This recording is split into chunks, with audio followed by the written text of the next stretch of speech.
உங்களுடன் ஸ்டாலின். இது கொள்ளையடிக்கிற கூட்டம் தமிழ்நாட்டில இல்ல ஏற்றம்.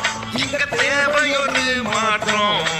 குடும்பாட்சியும் இனிமே வேணாம். ஏன் நம்பி இருக்கணும் வீணாம். உங்க பேனாவே வேணாம். மக்களுடன் ஸ்டாலின் இல்ல. நடப்பதெல்லாம் கொலையும் கொல்ல. எங்கேயுமே பாதுகாப்பு இல்ல. இதுக்கு மேல என்னத்த சொல்ல. தமிழ்நாட்டை மீட்கணுமா, நம்ம நிம்மதி திரும்பணுமா. அப்ப விளம்பர மாடல விரட்டியடி தமிழ்நாட்டுல நாட்டுல ஊழலுடன் ஸ்டாலின். வெறும் விளம்பர மாடல் உங்களுடன் ஸ்டாலின். தமிழ்நாட்டுல